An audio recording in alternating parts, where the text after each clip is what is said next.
Hey guys, welcome to Unique Minds of the Okanagan. I'm Rylan Kinnan, and behind the camera we have Rob O'Day.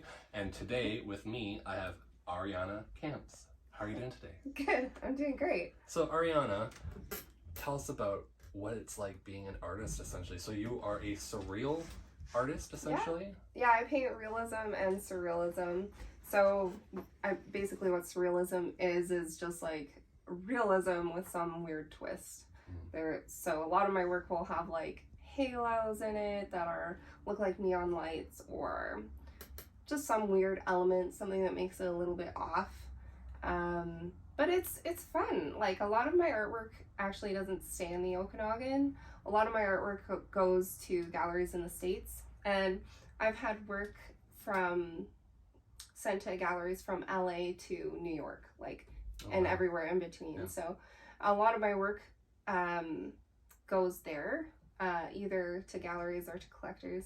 But I do have a few places in the area where you can see my work. The Cannery Brewing hosts. Yeah, that's a great place to go. I love the Cannery. Yeah, they host something with the Penticton Art Gallery called Square Mini Murals. Oh. And so one of my murals is there. You can see it. It's like right over the piano. So it's the first one you see when you get in the door. Check it out. Yeah.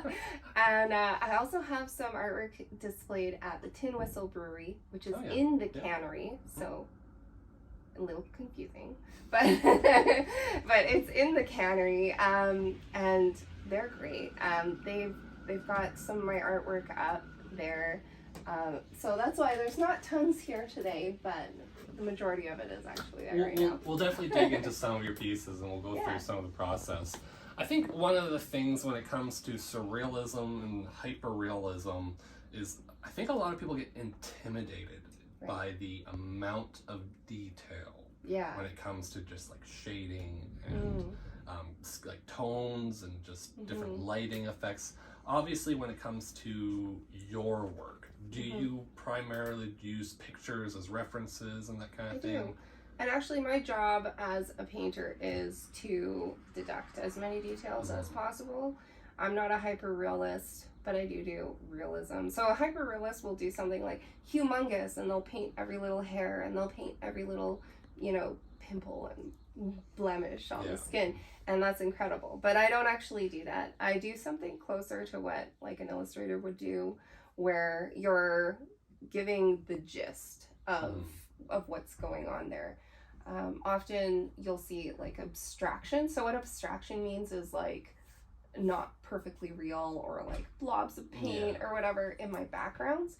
And so it's meant to kind of contrast some of the realism in the figure. Give you a little bit of depth, and then when you have some like a nice simple color, it definitely shows your detail, or at least the detail that you choose to use, a little more highlighted in that sense. Definitely. Because I think like especially in our age where we just have a glut of photography, right? I mean, you look at your phone, how many thousands of photos do you have on your phone? Yeah. Thousands, right? Not as many as I'd like to. My phone's a little, but. Yeah, but I think on average, like, people have at least hundreds, if not thousands of photos on their phones. So, like, for me as a painter, my job is not to recreate reality. My job is to like give a lens to reality, give my perspective on it. I like that insight. Yeah. So I always want to show that like this is a painting. This isn't reality. This is my perspective, and I think that's what painters can bring to the world, and what artists in general like bring to the world is their own unique perspective, their own experience, their own like story, if you will. Even if it's on a person who's not them, like you can put a lot of yourself into it. So that's kind of what I seek to do, is really show the world how I see it. No, that's I think when you put your paint on your canvas, and you definitely can showcase your stylization in that sense, and everyone's got their own different styles, and like how they start and where they start, and some people can't draw hands and all that. Everyone's got that different perspective and different styles. For sure. So let's start from your beginning. So Okay. what were some of like this more starter simple stuff that you did growing up, or like Okay. what got you interested in? I've always drawn. I've always loved to draw. I have a background in arts and music, but I never took any lessons for drawing or for art.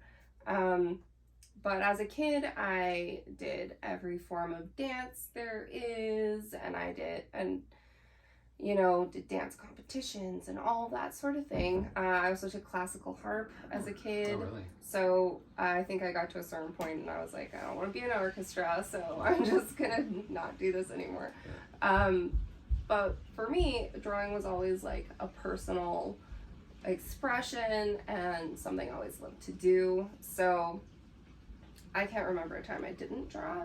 I think I mostly drew in school, especially in math. Did you primarily just use like pencil, or did you do any other materials or anything like that? I didn't really know about painting till I knew about it, but I never really tried it until I was, a teenager and an adult. I painted a little bit with watercolors as a teenager. And then it's really been since I was like a grown up that I've started painting at all.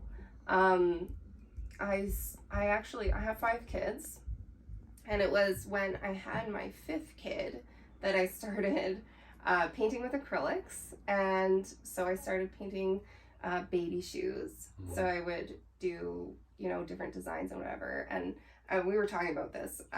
We used to have a toy store. It was called Mystery Toys, and so I would sell some of my creations in the store, kids' shoes with like cool art on it and whatever. Yeah, that's awesome. And that was fun, and then I just started to, really think like, well, what do I want to paint for myself? So I started painting portraiture because I'd always been drawn to that. So I started painting that in acrylics, and you get to a certain level where you're like, okay, I'm not finding this satisfying, like I need to try another medium. And I took a workshop with another local artist at the time. She was local, Jan Little. So probably a lot of your viewers would be familiar with Jan. She paints a lot of like farm animals. And so I took a workshop with her, and she taught me the basics of oil painting. And then from there, I just read a lot and studied a lot and made a lot of mistakes. As a fellow artist, I can vouch for the mistakes aspect. Yes. Yeah. Now, would you say you're very hypercritical about your work, or do you have you kind of gone? You have to be. Yeah. I mean, do you have a process when it comes to like, okay, just stop? If that makes sense. Like, cause I know for myself, like I wouldn't classify myself as a painter in that sense, but like sometimes, just drawing or, some messing around with some materials and stuff like that. Yeah. I find sometimes it's just like, okay, I need to stop what I'm doing or else I'm just going to butcher it. Yeah. Well, I think that's really important, is like realizing where you're getting tired and you're just making mud and you need to just put it down. I think that threshold is around 3 to 4 hours for me. So I'll do a session, and then I just know there's a point where after this it's going to be garbage, so I'm just going to leave it. And then I come back in the morning and I evaluate how much garbage is there and how much I need to change. And so I really, if you're an artist and you're frustrated, sleep on it, because in the morning you'll feel refreshed and able to make those proper decisions. What do you have any process for artist block, or like when you look at something that's just like, I cannot figure out what to do with it? Just leave it. Just leave it. When you feel like Deal going with it back later. to it, you'll go. I mean, it's the story of a procrastinator, right? Yeah. Like, I'm professional at that. I can procrastinate right up until the deadline, and stay Honestly, up all day and all night. Honestly, doing- some creative juices. I'm a bit of a procrastinator myself. I'm sorry. Yeah. I find sometimes even just like that instant, like, okay, I have to get it done, and just sometimes just like that creative juice just starts flowing right away, where it's just like when there's like that pressure a little bit at least. Sometimes it's just like, oh god, polish it. Yeah. But Totally. Yeah, sometimes you just gotta let things sit. maybe you're not ready for it. I know there's paintings that are in my studio that I've not finished because I just wasn't ready. And when I do finally go back to them and finish them, I'm always like, man, I'm so glad that I didn't push myself, you know. And if you don't need to, like, don't push yourself, because you'll probably do better work if you figure it out in something that doesn't matter, right? And I think that's where a lot of artist block comes from, is you're trying to do something maybe you don't know how to do, and you think, well, I have to create this masterpiece. Well, it's actually better to take something you don't care about and do that technique or figure it out on something else and then go back and do it. So yeah, it really just depends on what your problem is. Are you just not into it? Are you, maybe you need more skills with something, you know, like there's, yeah, you kind of have to, you almost need like an artist doctor to like diagnose what the problem is. And you know, and there's so many things when it comes to details that the average person just doesn't see, especially when you're working on your own crafts and stuff like that. Definitely. Where it's just like, you know, when you're working on like their eyes or like a little bit of shading and stuff like that, and it's just like, I see it, you don't. Yeah, I think that whether people recognize it or not, they do see it. Like it's kind of like, well, it was like the brewery where I have my art up in Tin Whistle, and she'll always give me like a sample of their newest beer, and I don't drink beer. I'm like, I'll drink wine, but like I'm not experienced at drinking beer, let's put it that way. I'm not a connoisseur of beer. But when she gives me these samples, I can taste the quality in it, right? I don't know what it is, and I couldn't describe it to you if I needed to.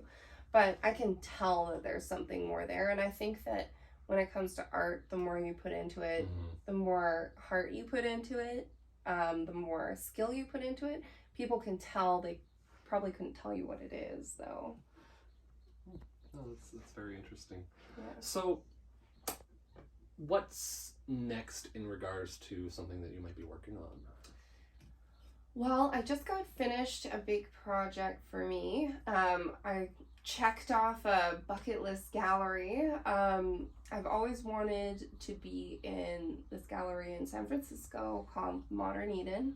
Sounds familiar. I feel like I've seen it somewhere online. You might have. They're one of the like top tier galleries where a lot of the ideas come from, you know, like a lot of the people who are setting the trends, or like, that's what I see in it anyway. Like a lot of like the frontier kind of art. Yeah. That's like gonna hit the mainstream later. Yeah. That's kind of where I've always wanted to be in it, and I thought, well, maybe one day when I'm like a grown up, I'm more, you know, experienced, then I'll get in there. But I applied this year and got in, and it took me a really long time to just let that sink in. Like, okay, I'm creating art for this place.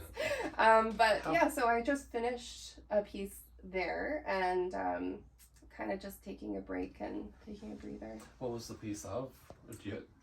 Yeah, I obviously don't have it here, but it's Do you have it with you? Here. It's this one here. It's called Paranoia is in Bloom. And yeah, I'm really proud of it. I'm really happy with how it came out. And I haven't really, like I say, I'm at like a break point where I'm like, okay, what am I gonna do next? Well, and then that's the other aspect is, do you want to build a identity around a theme, or do you want to just keep experimenting? And you know, that's the whole creative aspect where it's like, do you want to be identifiable by a specific style, or do you want to just kind of keep making, you know, and experimenting? I think when it comes to visual fine art, they definitely want to see a body of work. You know, galleries, collectors, people that are interested in your work definitely want to see like a body of work that touches on the same themes over and over again. So while, yeah, I can create other work, I think for the audience, they kind of want to see sort of the same stuff.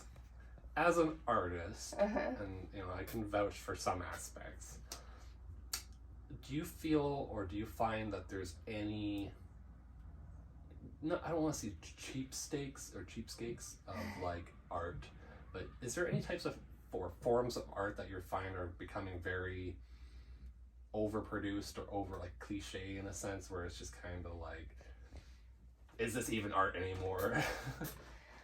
I feel like if I were to comment on that, it would be it's not really my place to say, right? I don't want it to come off as like no, that's not art.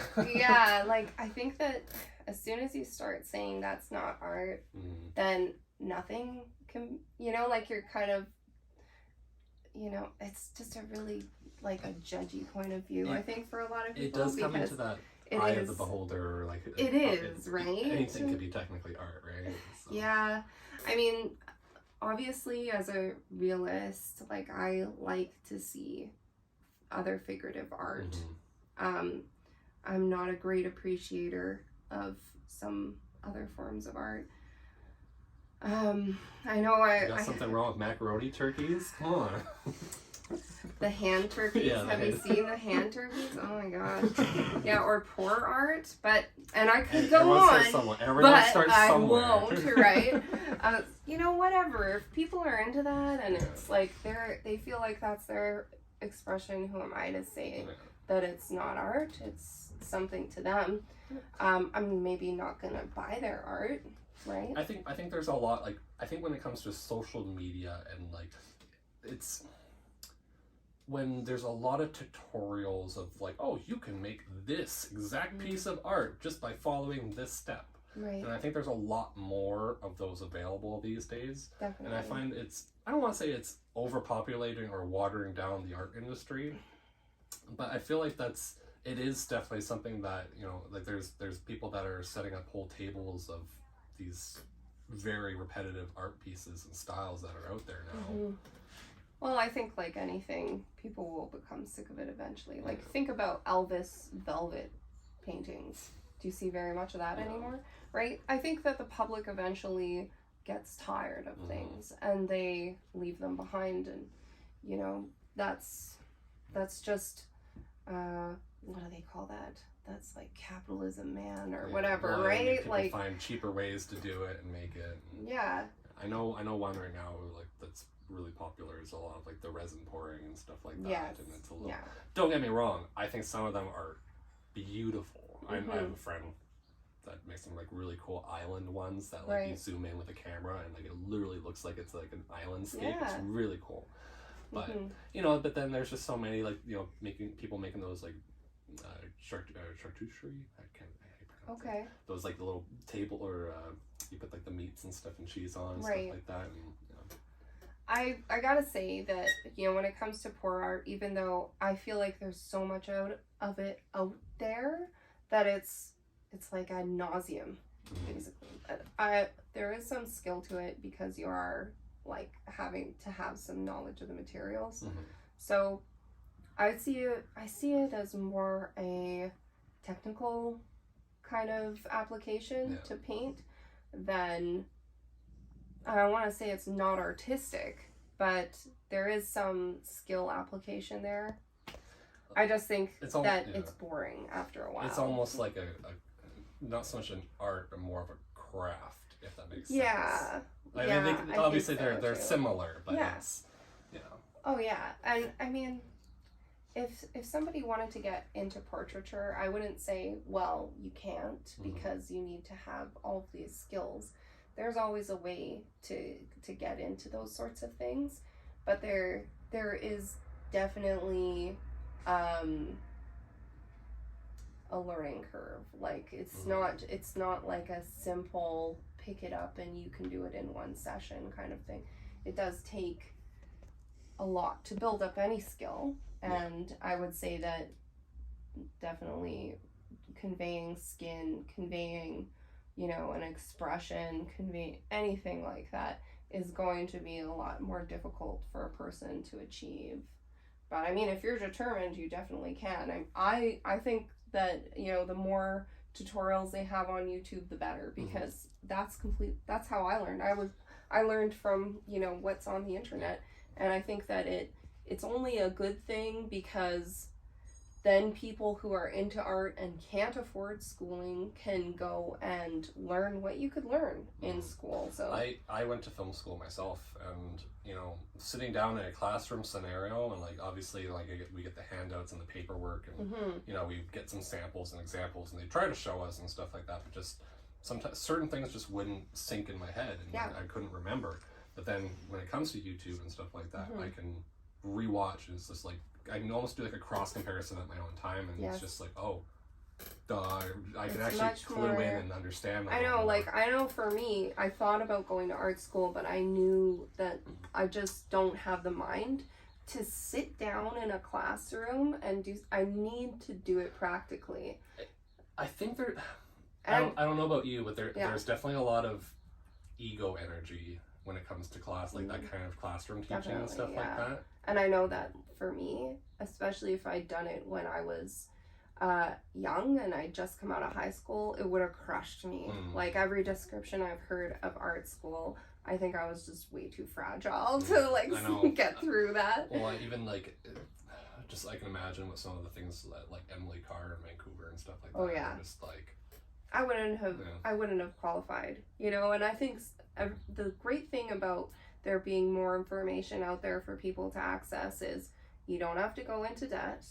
You don't have to be limited by the school that you're in. Where I've heard a lot of people who did go to art school weren't taught how to paint. They were taught how to come up with the theory for what the art they're doing is. And it was just, there was no direction like, okay, you start like this and then you put the paint on like that. And, you know, that doesn't exist in like fine art schools anymore. If you wanted to learn what I'm doing, you would have to go to like an illustration school, which is considered like lowbrow, right? Like it's not really considered like art, like fine art. So, I mean, yeah, and I've heard of so many people who were just crushed in art school and they weren't taught skills in how to market themselves or anything. And that's one of those things where it's just like, everyone has different creatives when it comes to art in that sense, and it's very hard to make, like, there's obviously different, you can teach different materials, you can teach different canvas styles or like types of paint or types of ink, or that you can touch on all that in that type of element. But when it comes to the actual creative process that you identify and make your own, it's very hard to be like, okay, everybody draw this orange using this, and it's like, you know, some people just don't flow with certain types of... Yeah. I know that when you look at, and this is just footage I've seen on social media, when you look at some of the schools in China, they do teach that way, like, you're gonna paint like this, and they're all teaching them how to paint realism. So there has to be a way for that to happen. You don't have thousands of students painting one realistic thing and it all looks the same for no reason. Like, it's just that here in the West we don't teach that. And I think Europe's the same. Like, I think that they're all kind of just teaching theory and art history and not a lot of practical applications.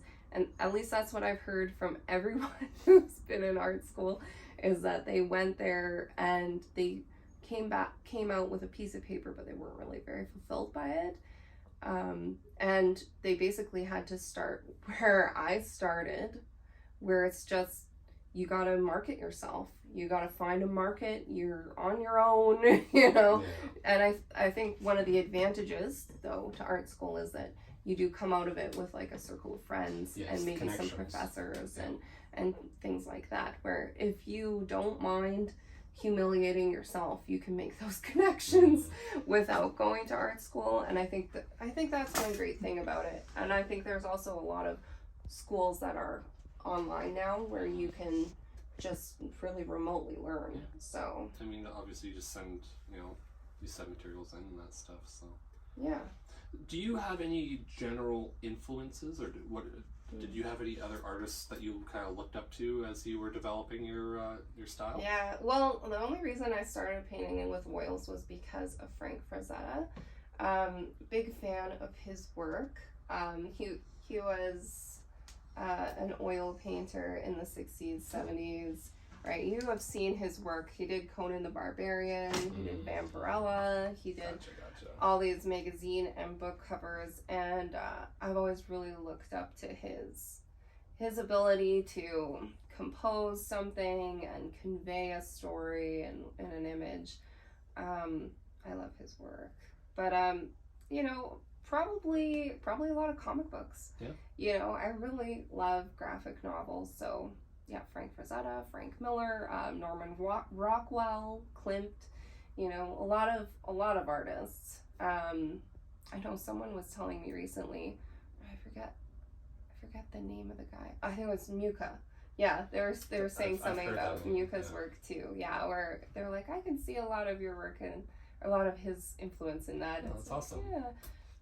Well, I paint a lot of women, right? That's a compliment, right? Yeah, totally. I mean, at least if you, So I just taking a look at your space over here. Mm-hmm. I see you're doing some Stranger Things right now. Yeah. I'm already kind of getting excited about that there. Yeah, well, you gotta take advantage of the viral Well, sounds, no, right? definitely. Like the viral aspect, Yeah. That's a huge aspect. Totally. Well, and also one of my kids is a massive fan, and Are you gonna keep this one as a personal one? I don't know. She just told me, Mom, I want a print of it when you're done. That's awesome. So. Yeah, no. Definitely. I like how my kids are just consigned to the fact they're not gonna get the original. But I thought it'd be a really interesting image.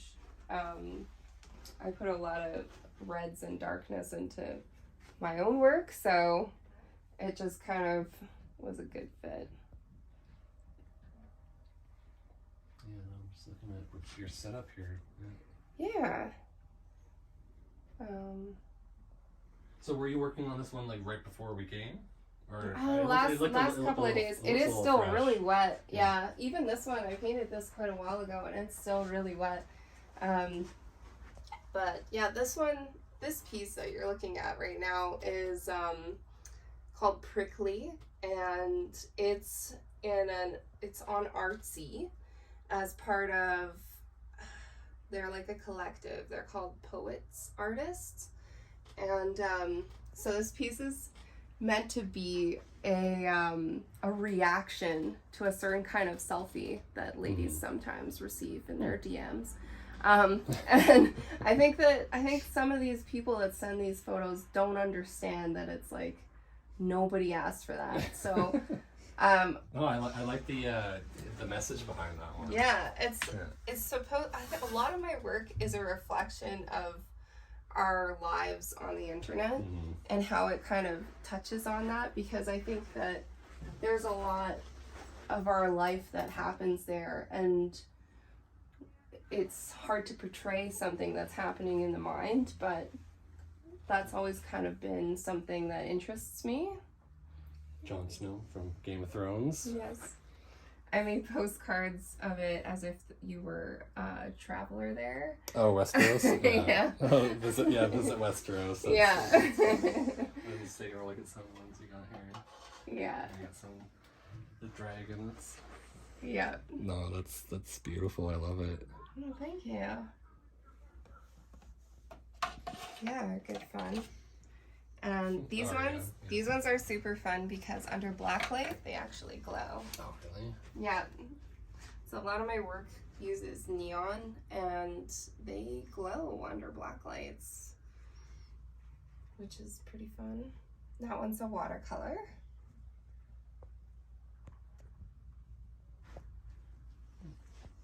Wednesday Addams. Yeah. So how old are your kids? My oldest is 14 and my youngest is 7. Have any of them shown as like apprenticed or any sort of?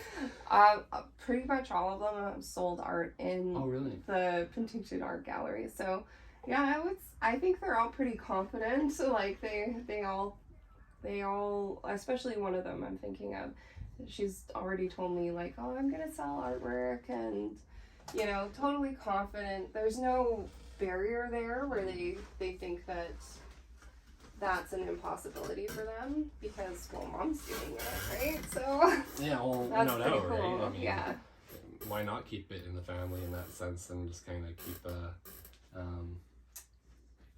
keep the energy going with the art, and you know, obviously pass it on to, you know, more and more generations. Well, if it's something they're into, like, yeah, I've learned so much I can give them. So when we met you through Guy Pizzolato, which was an interview we did a while back, and we saw he had a David Bowie from the Labyrinth on his wall, and we were like, oh, we love that painting so much. And then he also showed us this one here, or sorry, basically this was the one that this is the original one, isn't it? Yeah, that's the original painting, and he had a print of it. This was an older piece of mine from when I was starting to learn how to oil paint. For when you were learning, still, I love it. It's beautiful. Thank you. When it comes to the facial features or like hands and stuff like that, is there any part of the body that you just don't like doing? No, not anymore. Yeah. Like, I think definitely when I started, I was scared of certain aspects. But I think the interesting thing about art is it's all about learning how to see. And I think once you learn how to see things, it's not as intimidating. And the more you do it, right? Once you break it down, and you're like, okay, this is the core guts, and then it's like, okay, that is the finesse thing. Yes. Yeah, I actually enjoy hands now. I think I was really intimidated by them at one point, but they're really no different than painting anything else. Some people don't like noses, some people don't like eyes. I think if you're painting portraits, you better like faces, right? Otherwise, it's gonna be no fun for you. So give us a little explanation about this one you're working on here. Oh, this piece is called Lie Together, and it's a piece I wanted to do probably a year or so ago. These are actually a couple of artist friends of mine.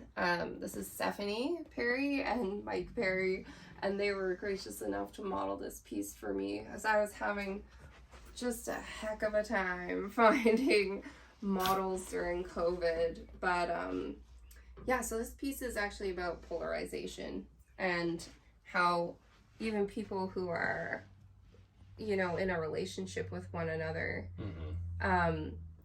have these views that blind us to one another, right? Where we see each other through these lenses of whatever the media is telling that side to hate next, you know? And, you know, it's really interesting. I thought that it was pertinent at the time, and that by the time I painted it, it wouldn't matter anymore. But I think that that's not going to happen, because I think that if people could just take those blinders off and talk to people without those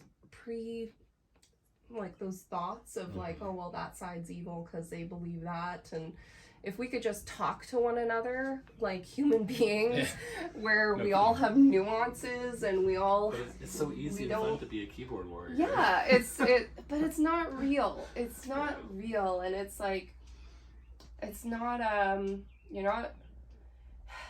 Okay, one of my biggest pet peeves about the internet is people will say things like, well, you like so-and-so, and he said this.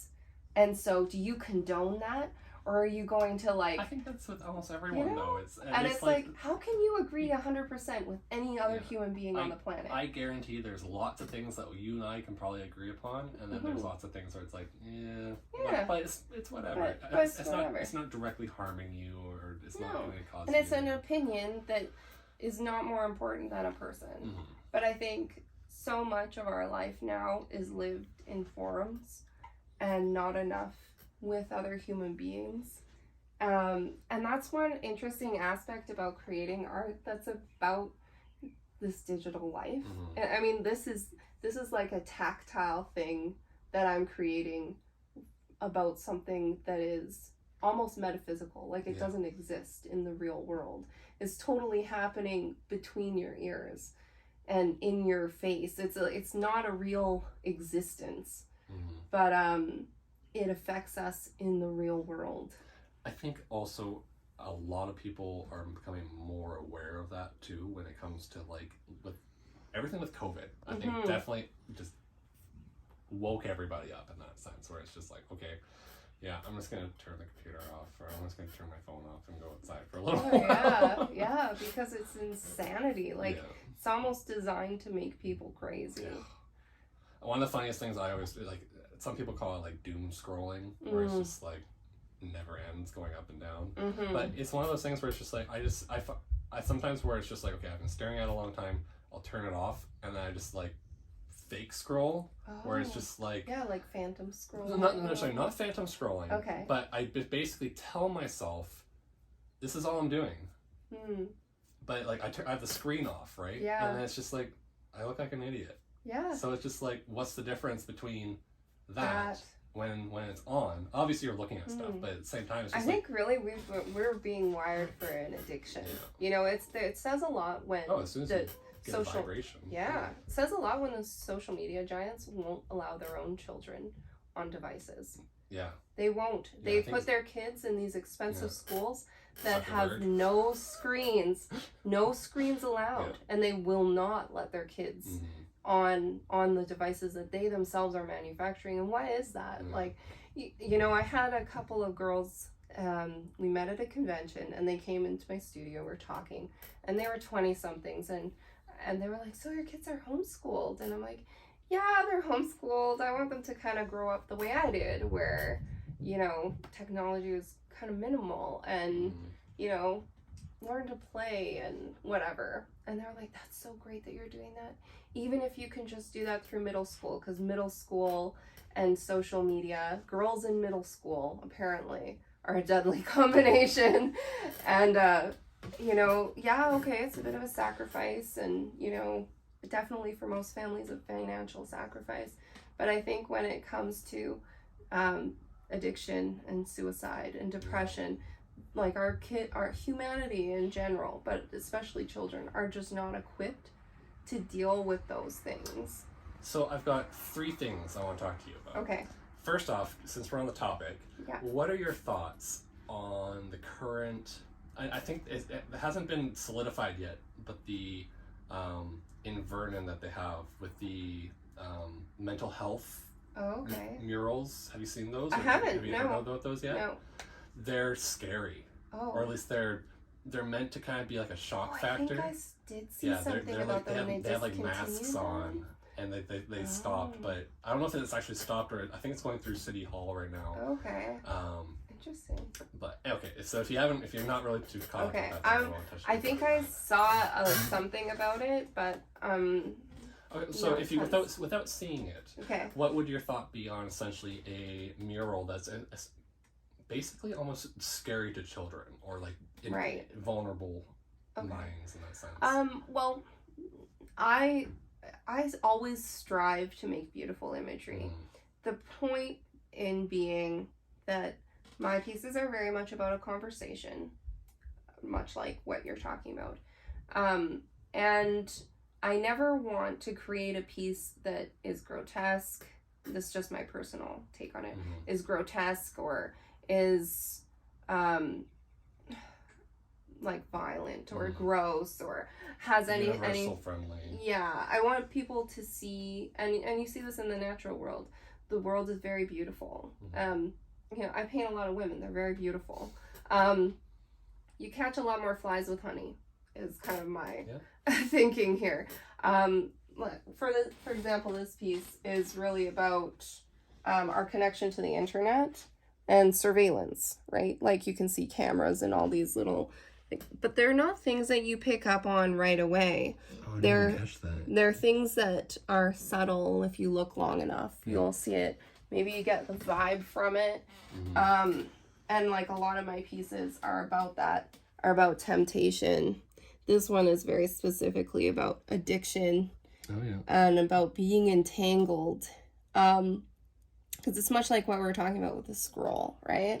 Yeah. This is something that we experience, and because so much of society experiences it, we think it's normal. But I think that, maybe 10, 20 years in the future, people will see it for what it was. Yeah. Was a very destructive force in our society that created a system of addiction, and I'm as guilty of it as anyone else, So are you from on another element with the whole internet aspect of things, have you looked at, or I don't want to dive too deep into it, have you looked at like NFTs and stuff like that? What are your thoughts on that? Oh man, I just had this conversation with on this podcast. So for those who don't know what an NFT is basically a non-fungible token. Yeah. And what that means essentially is that it is a digital image that you rightfully own through the blockchain technology. Yeah. I have read the definition of an NFT a dozen times, and every time I come away thinking like, this is not real. That's not possible. This is, I equate it to like the women who sell their like bath water or farts in a jar or whatever.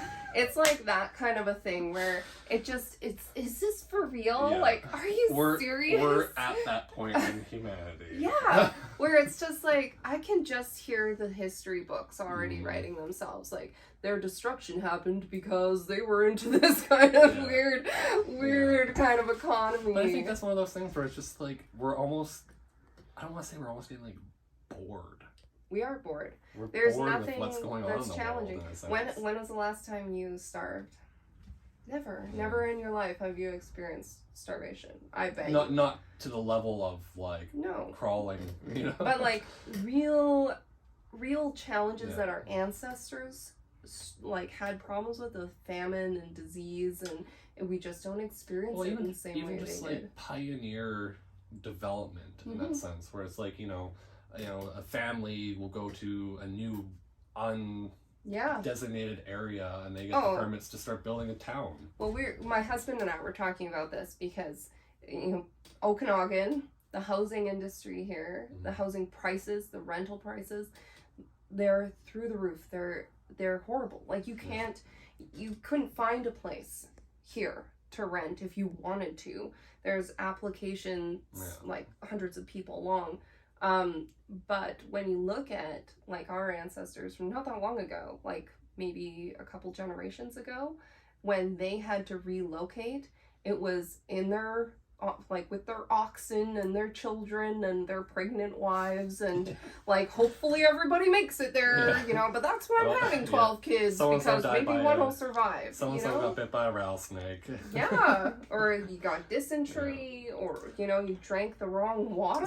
Like, when was the last time that happened to you or I? Like, never. I'll loop back a little bit back to the NFT kind of discussion here. So NFTs, look, if someone was going to come to me today and say, look, I want to turn that into an NFT, I'd be like, cool, man. Like, as long as I get the money, you can set it up. I do think it's silly. I think there's two sides of it for me, where it's one, when it comes to a digital representation of something that you rightfully own. The thing is that you as an artist can create the selling point, the selling cost. I haven't dug too deep into it, but I don't believe there's nothing stopping you from basically being like, oh, I'm going to purchase this myself, and like, oh, hey, look, it sold for $2,000. Look at that. It's all popular. Everyone should buy it. And then the other aspect of it is the computer generated art. Okay. What are your thoughts on just basically, you've seen those apps where people like take pictures of themselves and it turns into like a mosaic or like an artsy kind of style, graphic artwork and stuff like that. Do you feel that we're almost going to be going to a near all digital artwork future in that sense, or not even necessarily 100%, but do you feel like we're going to start almost diminishing the amount of actual traditional art. I think that that's already been happening for a long time, right? So I don't think that that's, and I think both are useful. Like, I'm not a Luddite. I'm not like, I use my iPad for everything. When I have a model and I want to put her in a photograph that I took, like with a background, I use my iPad. I draw on I illustrate on my iPad too. I'm actually looking to get into more illustration work. I don't have a problem with digital art, and like, if people have ever done digital art, it does take a skill level as well. I think that the biggest thing with digital art is you need to have like a hands-on application. Like, you need to know the process to get to the end of it, which I already have in traditional art. So even when you go to like an illustration school and they're teaching you digital art, they'll teach you traditional art first. And then once you have that process, then you can apply it to a digital format. It's the same. It's just faster. It's faster to work up. You have endless possibility of you can delete to your heart's the content. undo button is right? my God. It's like infinity redos. I know. But really good painters, really good digital painters, they don't undo a thing. Yeah, I know in animation they always make you go through like the basic drawing. Like, if you can't draw, then you really shouldn't be in an animation. You shouldn't be. And I mean, like, I love the iPad. It's very intuitive and it works as though you are drawing. So I mean, I don't really have a problem with digital art. I think that what's interesting about social media is I went into it thinking, well, I'm gonna get into digital art. I want to be competitive, right? Like everyone else. And what I found was there was all these videos of traditional painters, and I love the way that looks. What is that? Well, that's oil paint. Oh, okay, oil paint. Cool. Like, how do you get into that? And so it was really actually through social media and through like that digital highway where I found traditional artwork. So I don't think that it's going to go anywhere. But I mean, it very well can or could or whatever, but there's something that's like fast food versus like really good food. Like, you're gonna, sure, you can consume lots of digital art and some of it is incredible. Well, it's for your blacklight work example. Yeah. You can't get the same effect from looking through a screen. Like, you have to turn the blacklight on and be there. Like, you know, like times I've done cool blacklight stuff and like I try to take a picture of it and it just looks it looks terrible. I know, because I've tried to show that to customers and I'm like, look how cool it looks under blacklight, and you can kind of get a feel of it under cameras like with video, but cameras don't really do it justice. Yeah. I don't think humans are gonna stop liking traditional paintings, especially if you get that experience of seeing a real painting in real time. It's kind of like anything, like fresh food when you smell it, you know, there's nothing else like it. You're never going to. It's the same with like get that from a microwave. It's almost dinner. like the live art too. Like some of those are. The most famous one I always think about is the that Banksy one where they, as soon as they purchased it got shredded. Shredding. Yeah, there's a lot of experiential art like that. But I mean, some of the real paintings that I've experienced, like I got to see a Klimt in Ottawa when I was a teenager, in the National Art Museum, and I was not really that into art at the time, especially fine art, and I was walking around this museum thinking like, this is boring, everything's boring, and I stop and there's all these people just stopped looking at the art, so I stop, I'm looking at it, and I was just overwhelmed. I started crying. I mean, I've seen that picture before, but it was the experience of seeing it in real life, and I don't know what it is. Maybe it's something that the artist puts into it that you just wouldn't experience if you weren't there seeing that physical object. I don't know what it is, but there is something more to art than just simply an object or a pretty picture, or And you won't get that from looking at it on Instagram. Yeah. You know, you just won't. And that's why I always encourage people will always say, well, I can't afford that. Like, do you have a print of that? And it's like, well, no, I don't have a print of it. You know, it's the same with like VR technology and stuff like that. I think there's a lot more art programs being involved with VR technology, and like even just being able to like pick up whatever fake color, or not fake, but just multi-tools, and literally just like walking into an artificial VR room and you actually get a VR canvas, and like you can paint anything you want, any like brush color, anything you want. Yeah. Like, it's totally different when you're there and in perspective. Like, obviously, like in person it's the same, but it's with VR I find it's very interesting too, being able to do like traveling around the world and stuff like that, where you definitely can get really sucked into the environment.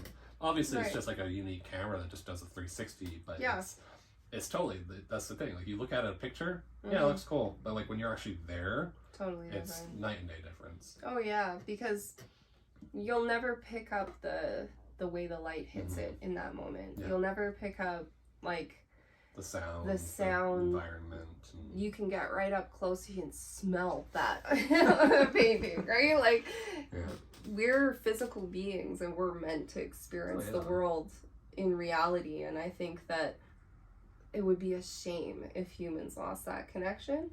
It's kind of like listening to live music. I think that's probably I think most people can identify with that I've listened to lots of bands, but when you go and you listen to it in person, you can feel that person's whatever it is, and it translates. It's like in the air, it's electric, you know. It almost feels like they're playing to you, or like definitely for you, where it's not.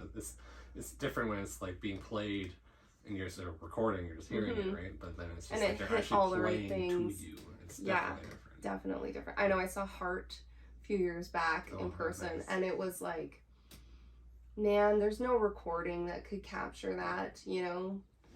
They were incredible live, and they did the whole second portion of the show. They played Led Zeppelin covers with I think it's John Bonham's son playing drums. It was amazing. It was like, that's why you pay tickets, you know, to go and see these people live. Or we saw the Tea Party in Kelowna, actually, again pre-COVID, and I got to meet him. Like, he was like smoking outside and before the show, and we're like, hey, like, you're not gonna get that experience if you don't engage with the world. And it's very tempting to just like get everything digitally, but I would encourage people to experience the real artists, the living artists that still exist while you can, because that's your time, you know. I think everyone's got different levels of what they need in that aspect of just needing to be more involved. And you know, I get those creative days, like I just need to paint something, right? And some days it's just like, no, I just don't have that energy in that time. But then it's just like, are you more creative at night? Or definitely, I think because I'm a parent, and once they're in bed, then my focus can actually calms down. I can actually focus on what I'm doing. I don't have to worry about somebody like hurting themselves or dying, you know. You can just really hone in on what you're doing. I think a lot of people are also, I don't know about you, but just like the general noise outside as well, with just like everyone's sleeping, or there's not as much movement and energy, and it's just like, you're in the moment a bit more. Yeah, I know my husband was telling me, like, are you gonna show them a demo, or are you gonna show them how you do things? And I was telling him, like, I don't know how, really. Like, everything that I do now is so instinctual, and it reminds me of like moving through a dream. So I think that's why it's so appealing for a lot of artists to work at night, because there is that sort of sleeping awake aspect to what you're doing, where you're really moving through a lot of the process on that like instinctual level. I'm not always really super consciously thinking about what I'm doing. It's like it's like any process. It's like driving, right? When you're learning to drive, you're gonna really think about it. When you've driven for a few God, they're all years, around me. you're like, you have like certain routes you always take. You're kind of, you're in the swing of thing, right? Like, yeah. So painting's a lot like that for me now, where it's very like certain things are just secondhand, or it's just like, or you just kind of like, easy. Okay, I'm gonna do this now.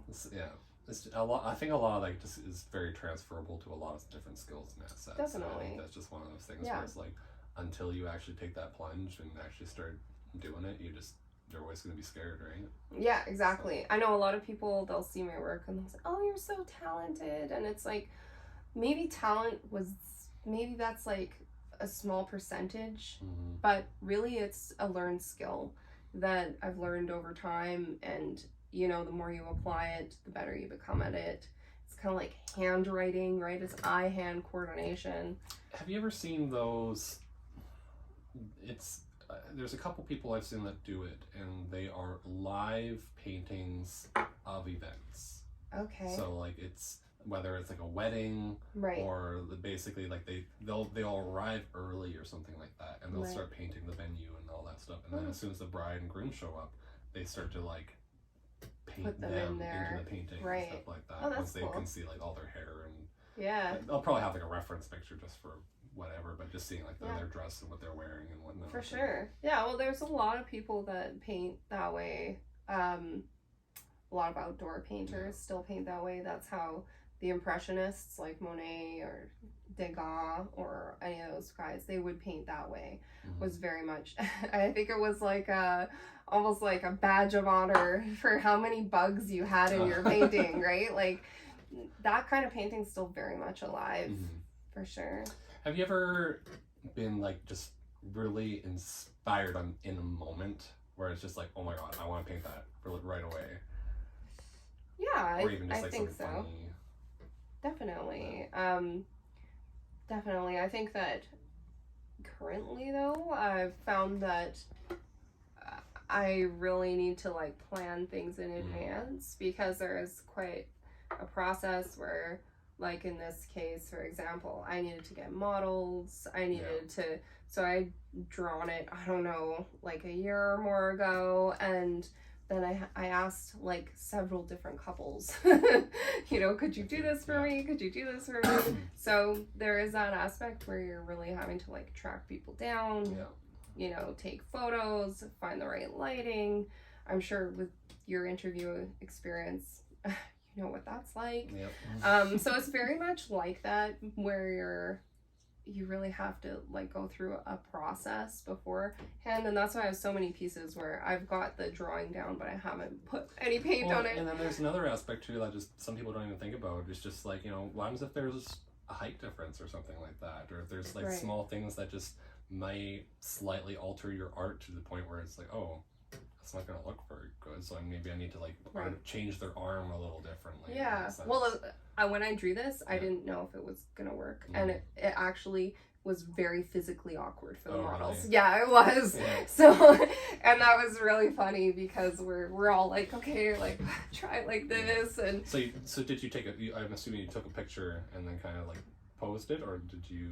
I took a bunch of pictures, and we just had to kind of figure out what worked, and played with the shadows and everything. But yeah, eventually I got it, and I think part of it too was just like getting the look of resistance too, where I kind of wanted the figures to look like they were resisting one another. So translating that tension was interesting. But yeah, so there's a lot involved in just getting that right thing done. But I would consider like this one of Sadie Sink, that's kind of more of a impulse paint, where well, it's the whole trend thing, right? Yeah, it's just like something popular is in the timeline in that sense, and Sure, yeah. I mean, those kind of things are very, very much more impulsive for me, and I'm not trying to make it perfect. It's like more of a study of the lighting, because it's really interesting lighting. So when it comes to your realistic renditions of like people you know in that sense. Are these like do they just contact you on like your social media and just like inquire about rates and stuff like that, and like, or do you go to like not art shows, but I assume you go to art shows, but do you go to like farmers market with some of your stuff and then basically kind of nothing like that? No, I haven't done anything local. All the things that I did, I guess, a few years back, but I haven't in a very long time because I found that my work really is probably not huge with the demographic in this area. So it's more figurative, it's more, it fits better in the bigger city centers with like a younger demographic. So I stopped putting any energy into like showing around here locally. And I think recently I did a pop-up shop, like I was saying, at the brewery, and that was really good. Like, I was surprised at how many people actually were into it. So maybe I'll do more in the future, but I haven't put a ton of energy into this area. What's your primary, like essentially like hosting or contact like method? So if people are actually wanting to, they can go to my website. My website's just my name, Ariane Kamps.com. So ArianeKamps.com. It's ARIANE and then Kamps with a K.com. They can email me. They can get a hold of me on Instagram. I'm pretty accessible that way. Yeah. Okay. Yeah. Oh, very cool. I do commissions. I'll do portrait commissions in oils and in watercolor. So this is a watercolor. This is my oil work, and then this one up here is a watercolor, and that's the one that's going to the Lunar Codex. Yeah, do you want to tell us a little bit about that? Yeah, so the Lunar Codex is something where NASA is actually sending art in 3 time capsules to these different spots on the lunar surface. Do you know which one yours is going to be in? I think that it's written down somewhere. That's okay. It'll be on the moon. That's all that matters. That's all I know. I'm not going to the moon anytime soon, so. Well, maybe I'm wrong. Maybe you need to go get it. Yeah. Well, it'll just be a digital copy. Okay. And put, I'm assuming on some sort of digital device, for posterity one day to discover, I guess. What their focus was on primarily female figurative artists. So this was part of an exhibition called The New Pre-Raphaelites in Philadelphia. Okay. So it was like an online show during COVID, and primarily online. So that's why she's still here with me, but the curator then applied for it to be part of this collection, and it's some of the best artists in the world are being digitally cataloged and sent on these time capsules to kind of commemorate the whole COVID era where people all over the world were in their homes, but yet they were there creating and, being creative, making things of beauty. Yeah. So. Oh, that's awesome. Yeah. So that piece and then another piece will also be included in the codex. So. Very, very cool. Yeah. Pretty cool. No, then if aliens come by and pick it up and be like, yeah, if they can figure it out. I mean, I don't know. I'm curious what the digital aspect. I mean, obviously, digital technology can be transferred in the future in that sense, but yeah, no, that's awesome. Yeah. So, do you have any particular favorite colors to work with? I work with a lot of red, as you can probably tell. A lot of currently a lot of reds, a lot of orange. There's a lot of dark stuff in my work. Is there any colors you try to stray away from? Not really. No? I think some of these are some of my favorite colors. My work is very colorful. And I use glass because you can keep paint for a long time in the freezer on glass. Okay. So that's my reasoning behind it. Do you have any, like, I know you have your digital collection on there. Do you have any, like, old scrapbooks or anything like that? Of some of your old drawings or anything like that? Not really. Like, a lot of my drawings are pretty crappy. And actually, a lot of my drawings live underneath my paintings, like this one. Layers. So they're under there somewhere. And you can kind of see that in this one, where you can still see the drawing layer here. So I've painted her background, but I haven't painted her yet. Yeah. So, yeah, that's how a lot of my drawings look. Just kind of, they're not very good. So, as an artist, what do you have any advice for any young aspiring artists in that sense? Make a lot of bad art. A lot of bad art. Make a lot of bad art. Do it. Because that's how you learn to make good art. Yeah. And don't be worried about it being a masterpiece, because it probably won't be. And that doesn't matter. You know, what matters is you being true to yourself and true to your vision. And yeah, don't worry about Instagram. Don't worry about what people say about you. They're probably wrong. A lot of people who have a lot of opinions. Unless they're a doctor. Yeah.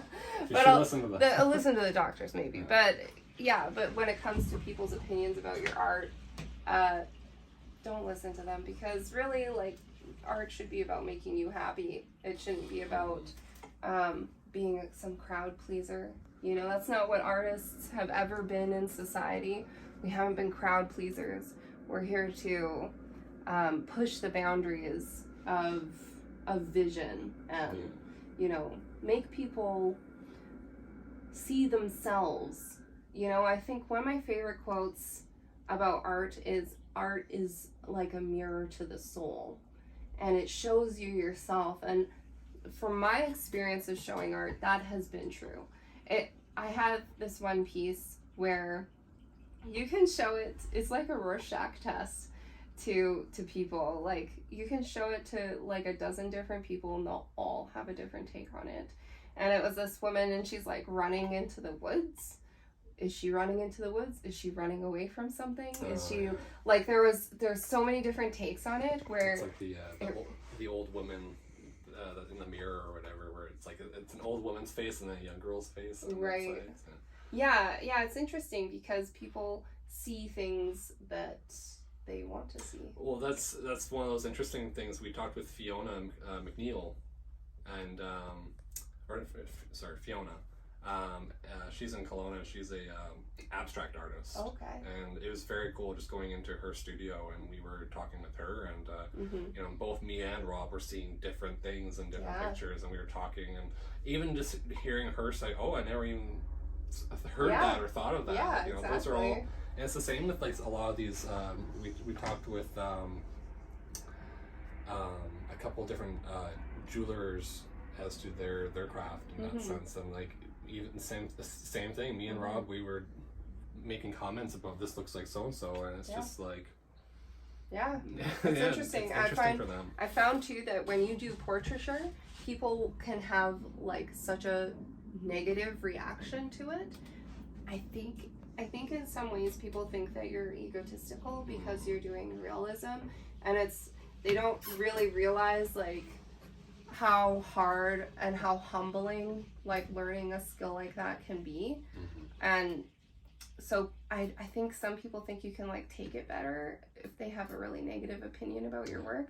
And I've had people like give me these really negative like feedback, and you're just like, whoa, okay. And you kind of come away from it and you're like, is there something wrong with me? Am I like creating bad work, or is my perspective wrong? And I've had to realize that this isn't me at all. This is that person, and their reaction is whatever is going on in them, and not to take it personally at all. Well, it is very hard as a creative that when you put your heart and soul into something, like obviously if you put an hour of work into something, it's a little different, where it's like whatever, I can take it. It didn't turn out the greatest. I understand. Yeah. if you put a lot of time and hours into something, it's a completely different story where it's like, Oh yeah. I basically lived in this project for a Yeah, while. well, I've had pieces that were like this big, and they took me a month of my free time to create.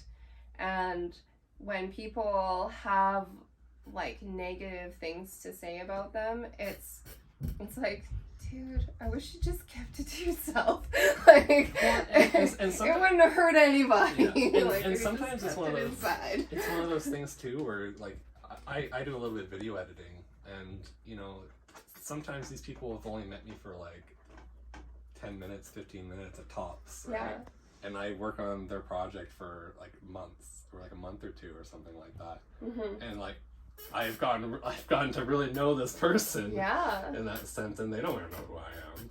No. And that's one of those things too where it's just like, when it comes to the art and that aspect, sometimes when people don't really know what goes into the art, they don't understand. No, they don't understand. And they don't understand that for you to create that one piece or that one video, it's years of experience that led you to that point. Yeah. There is some damage control you can do when there's something you did wrong in that sense. And I'm sure you've overstroked something a little bit with acrylics from time to time, but you know how to correct it. Well, even with oils, I mean, you just let it dry and you can do it again. It's like, well, but that's the thing, though. Like, you know, not everyone knows what to do, right? Yeah, sometimes people just botch projects. But that's why I say make a lot of bad art. Like, if you make a lot of bad art, you know, you're gonna figure that out after a while. Yeah. And there's the nice thing about oil paint is, digital art, you can undo it all to heck. But but with oil paint, you just let it dry and you can paint over it. It's like, it's old school undo button forever, right? If you wanted to, you can keep painting over it. So no, that's awesome.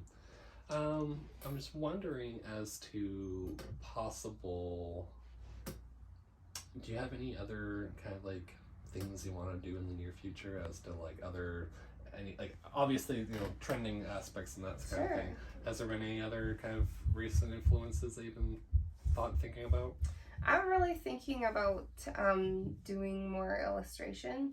I'd like to work into doing that, like book covers and maybe like wine labels or things like that, because fine art's fun and definitely great. And once I feel like I've kind of reached a point where I'm like happy with my work, and I feel like I could diversify what I'm doing a little bit. So yeah, I think eventually I'm gonna try and do something like that. I heard you say book covers. That would be a lot of fun. I know we did an interview recently with a children's novelist, and her sister actually was doing the artwork for her books, and they all had really nice rich colors. And that was a really fun interview that I got to do with her. And, it adds a different level of perspective, definitely with because you can talk with the author too, right? Yeah. And get that image right, if that makes sense. Because it's one thing to be like, okay, I need a picture of a blonde girl looking out of the sunset. Yeah. But if you can actually talk with them and like get an understanding of what's happening in the story, like you can definitely choose better color palettes. You can choose. Right. There's a lot of fun ways that you can expand. And then obviously when it comes to books, it's like, franchise. And you can get a couple different books made, right? Well, that's kind of, I'm kind of thinking like, okay, what can I do while I'm waiting for things to sell in a gallery, right? Like, and it's tricky too when you're dealing with galleries, because they take half of the sale. So when you're working for hours and hours and you're creating this product, and then you have to pay to ship it and possibly pay to ship it back, it gets pricey. And I would like to have some kind of an income so that it doesn't, that's not hurting anybody, you know, like where I can afford to do gallery work. Are there any, not myths, but is there anything that people overlook when it comes to the art field and when it comes to painting and that aspect? I know you were talking about like the shipping costs and proper safety in that sense. Yeah.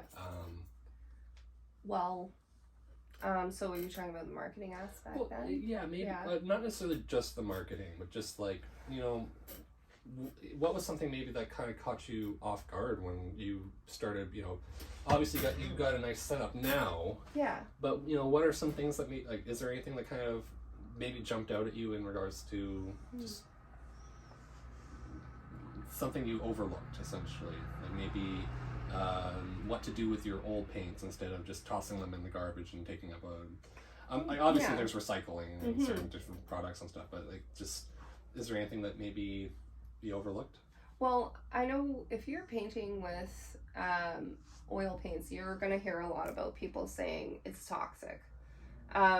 This is like a really, like, lots of people in the art world have a lot of opinions about oil paint being toxic. And what I think a lot of people neglect or don't realize about oil painting is that the pigments that are in oil paint, which are toxic, definitely, like especially when you're talking about cadmiums, and a cadmium paint is basically a heavy metal. Yeah. So when it's in pigment form and you breathe it in, you can get cadmium poisoning. Oh. And overexposure to cadmiums can cause cancer, definitely.